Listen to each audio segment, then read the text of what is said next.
Eccoci insieme cari telespettatori, buonasera, vi presento subito il nostro primo interlocutore odierno e allora ben ritornato qui con noi Gianangelo Bellati, presidente di Longarone Fiere, esperto economista, ha lavorato per l'Unione Europea, continua a operare per l'Unione Europea perché è presidente anche di Venetian Cluster, che è un RIR, cioè un cluster riconosciuto dall'Unione Europea, quindi è un insieme di imprese che sono riconosciute e noi facciamo soprattutto progettazione europea qui in Veneto. Per che cosa? Progettazione europea per cosa? Progettazione europea è sia sui fondi europei che transitano in regione, che sono i fondi strutturali, quelli di cui basta entrare nel sito della regione e si trovano tutte le informazioni, e poi quelli più difficili che sono i progetti per i fondi a gestione diretta e quindi i fondi che vengono gestiti direttamente dalla Commissione europea a Bruxelles, che sono quelli più grossi come fondi, ma anche più difficili da utilizzare e quindi anche da fare i progetti. Allora, questi sono progetti di un certo tipo, accessibili con una progettualità appunto. Poi c'è il Recovery Plan, che fa parte invece di un altro mondo, a cui tutto diciamo, il bailamme che stiamo vivendo a livello governativo è parte dovuto proprio a questo, a questi benedetti denari importantissimi che se non arrivano al nostro paese risulterà molto difficoltoso poter andare avanti. Allora cerchiamo di spiegare ai nostri telespettatori dal suo punto di vista di esperto, di chi ha lavorato molto con Bruxelles, anche l'immagine di un paese, quanto determinante è, quanto è importante secondo lei, senza farsi espressione politica perché poi tanto politico non è. Draghi potrebbe essere una figura di traino importante per come si è mosso in questi anni in Europa. Allora, innanzitutto cos'è questo Recovery Plan? Cominciamo dal Recovery Plan, è una serie di fondi importantissimi di cui una parte cospicua sono a fondo perduto che potrebbero essere, diciamo, tra virgolette, gestiti come sono i fondi strutturali, quelli di cui parlavo poco fa, per i quali noi diamo con questa struttura degli aiuti a chi vuole presentare dei progetti. E, quindi potrebbero essere perché uso il condizionale perché siamo in ritardo folle, no? Ah, folle Folle ritardo, sì, perché a Bruxelles hanno fatto il loro cammino e il loro dovere, è qui che ancora la vedo molto scura. Nel senso che i fondi sono stati stanziati, sono stati destinati all'Italia e l'Italia ha davanti a sé due possibili modi per utilizzarli, un modo centralistico e un modo che si affida molto alle autonomie locali. I fondi, quelli fratellini, che sono i fondi strutturali che conosciamo da anni, che sono quelli che transitano sulla regione, sono gestiti nell'ambito delle politiche regionali dell'Unione Europea, quindi obbligatoriamente quei fondi devono essere gestiti, non perché l'ha deciso il nostro Stato, ma perché è deciso dai trattati europei, a livello regionale. Cioè molti criticano per il centralismo l'Unione Europea, quando è l'ente, l'Unione Europea, la Commissione Europea, che dà di più fondi agli enti locali, quindi esattamente l'opposto. 2/3 dei fondi europei sono dati in gestione soprattutto alle regioni, ai Länder, a seconda di come si chiamano.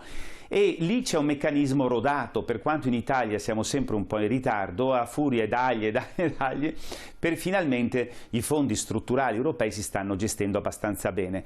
A fianco di questi arriva il Recovery Fund. O segue questo tipo di gestione diciamo, che viene delegato soprattutto agli enti locali, oppure deve essere gestito soprattutto a livello centrale.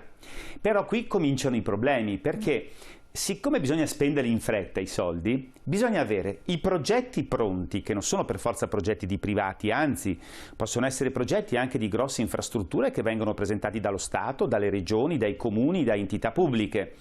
Ma il consiglio che io continuo a dare a tutti coloro che se ne occupano a livello politico-istituzionale è: se dovete presentare progetti, presentati quelli immediatamente cantierabili. Cosa vuol dire cantierabili? Che possono essere subito attuati, resi esecutivi, perché se immaginiamo la burocrazia italiana cosa ci mette per dare l'autorizzazione a fare degli investimenti, che questa è una cosa drammatica su cui noi dovremmo aprire un capitolo sul dramma Italia, burocrazia Italia. Se noi abbiamo dei progetti cantierabili possiamo metterli subito nei cantieri, far partire le attività e ottenere subito i finanziamenti, perché poi una volta che il progetto va avanti bisogna cominciare a rendicontarlo e avere l'approvazione delle entità europee che dicono sì, tu hai speso bene i soldi, hai fatto bene i tuoi compiti, quel ponte, quella strada, quella linea nuova che è stata fatta per connettere le reti, funziona, va bene, ti diamo il trimbo, hai diritto di avere i tuoi soldi da Bruxelles. Perché quello che voglio sottolineare... Quindi a rendicontazione sostanzialmente, sì, quindi non in anticipo. Esatto, perché quello che turba noi in Italia è che noi, sbagliando, ci siamo e abbiamo abituato i cittadini e gli enti pubblici ai cosiddetti contributi a babbo morto. I soldi che dalle regioni del nord vanno alle regioni del sud potrebbero essere anche duplicati, triplicati, senza danno per nessuno, se fossero destinati ad investimenti. Invece vengono destinati, per esempio, per spesare i fondi, i nostri, vengono destinati per spesare, per esempio, i forestali della Sicilia, che noi ne abbiamo 500 in Veneto, analogo territorio, loro ne hanno 25.000. Quindi c'è una cosa allucinante, perché vengono dati a spese di funzionamento, non di investimento. Quindi gli investimenti invece sono quelli che vuole Bruxelles. Bruxelles non si fida che vengano dati soldi per aumentare la burocrazia, i dipendenti pubblici, le spese di funzionamento, le spese degli affitti, dell'elettricità, eccetera. Investimenti, questa è la parola magica che ha sempre fatto sì che i fondi europei hanno portato molto beneficio ai territori europei. Allora adesso ci troviamo in una situazione in cui abbiamo bisogno di questi finanziamenti sostanzialmente, però dobbiamo essere anche credibili in certo qual modo, no? E tra l'altro dobbiamo anche presentare i progetti, siamo un po' in quello che stavo dicendo poco fa, i progetti, adesso hanno cominciato a raccogliere dei progetti, però se uno va a fare un'analisi... Ma devono essere progetti, macro progetti non però. Per forza, ma non per forza, perché ci sono vari capitoli di spesa, no? Che riguardano dall'ambiente, infrastrutture, tanti settori. L'ambiente è sempre più importante, perché l'ambiente può anche quello essere un business, e questi fondi si collegheranno al cosiddetto Green Deal, che sono tutta una serie di programmi a favore dell'ambiente per arrivare nel 2050 ad emissioni di anidride carbonica uguali a zero, quindi una sfida immane per il continente Europa. E quindi un ambiente sempre più amichevole di chi ci vive, dell'uomo, che nasce da norme, ecco anche qua si critica l'Unione Europea, ma tutte le norme ambientali a tutela del consumatore, della nostra salute degli ultimi 20 anni nascono tutte da Bruxelles, che non ce ne rendiamo conto, ma è così che nascono queste norme, e così saranno anche queste norme contro l'inquinamento. Quindi questo pacchetto di fondi del Recovery Fund, bisognerebbe adesso andare a guardare i progetti fino ad oggi presentati dalle regioni, dallo Stato, sono cantierabili? Perché se non sono cantierabili, lasciateli perdere, piuttosto fate dei finanziamenti per iniettare liquidità alle imprese che sono in difficoltà o che rischiano di chiudere, organizzando sul territorio delle cellule di personale specializzato ad organizzare la cosiddetta domanda di finanziamenti, perché i soldi abbiamo capito che ci sono. Però, quindi l'offerta c'è, noi dobbiamo organizzare la domanda, gli enti pubblici dovrebbero organizzare la domanda. Ma sulla base delle istanze che vengono dal territorio? Che vengono dal territorio, diciamo, le categorie, le aziende, le associazioni, il mondo, la vita, la comunità. Ma abbiamo una struttura adeguata per poter presentare questi progetti? Perché... Allora, come dicevo poco fa, grazie all'esperienza dei fondi strutturali drammatica nei primi anni, dove perdavamo valanghe di miliardi e miliardi di euro o decine di miliardi di lire prima, grazie a questa esperienza si sono create delle cellule di gestione che sono importanti, perché tu devi organizzare il bando di gara, prendere i progetti, fare le valutazioni, cominciare a dialogare con gli enti beneficiari, verificare che facciano i progetti nei tempi prestabiliti, se no perdono i soldi, e poi rendicontare, mandare la rendicontazione a Bruxelles. Quindi è un iter piuttosto complesso. Le regioni si sono strutturate, perché grazie a questo input di Bruxelles, regioni, siete voi, autonomia, regionalismo, che dovete gestire questi fondi, si sarebbero strutturate. Bisogna vedere se sono in grado di avere questa massa di fondi improvvisa che sta arrivando e di saperli gestire velocemente. Questo è il grosso problema. Quindi bisognerebbe affiancare a questi soggetti degli altri soggetti di emanazione anche statale, ma che però lavorano sul territorio, perché bisogna ascoltare il territorio. Non si possono fare investimenti che non hanno né arte né parte, bisogna che siano legati alle esigenze del territorio. Chi è che determina le esigenze del territorio? La gente che ci viva, no? Il grande concetto dell'autonomia, della sussidiarietà. Che non, vabbè, dove non è presente però. Quanto è allora importante un governo come si sta configurando, oppure una direzione, per esempio, diamo in questo momento di un Draghi che ha un'esperienza e una stima anche internazionale, o quanto invece non è influente? Guardi, dai lavori più piccoli a livello basico, soprattutto nel settore pubblico, chi ha fatto esperienza a Bruxelles, alla BCE, in una istituzione europea, ha 1, 2, 3, 4, 5 marce in più mediamente, per la semplice ragione che, uno, queste persone che hanno fatto esperienza in istituzioni europee conoscono sicuramente le lingue, sanno parlarle, anche se non hanno il certificato sanno parlarle perché devono per forza lavorare nelle lingue europee.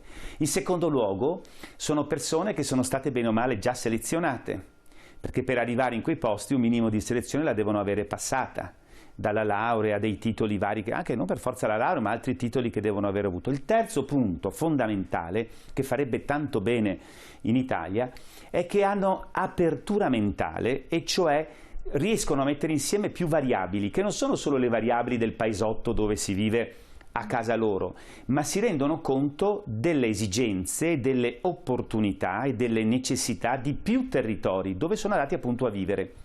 E una delle cose bellissime che io consiglio sempre ai giovani: fate esperienza, domandate di fare lo stage in commissione, al Parlamento, al Consiglio dei Ministri dell'Unione Europea a Bruxelles, o dove è che deve essere, alla BCE anche a Francoforte. Fate domanda di stage, perché il solo fatto di andare a fare un'esperienza lavorativa in quei posti vi aprirà la mente e vi permetterà di capire cose che nella vostra vita difficilmente potrete sperimentare. Adesso però sono bloccati questi...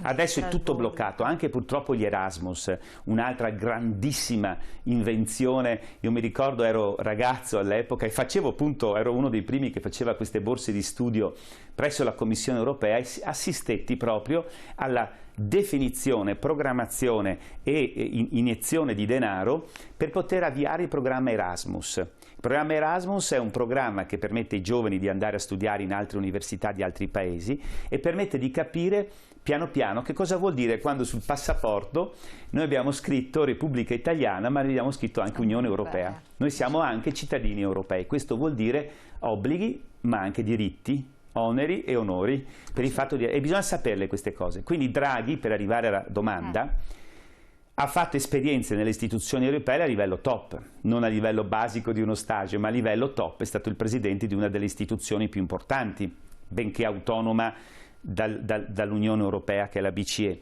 Quindi conosce benissimo i meccanismi internazionali, e quindi solo per questo fatto non può che portare del bene dal punto di vista ovviamente della gestione dei fondi europei, perché capisce i meccanismi, il senso, la filosofia che ci sta dietro.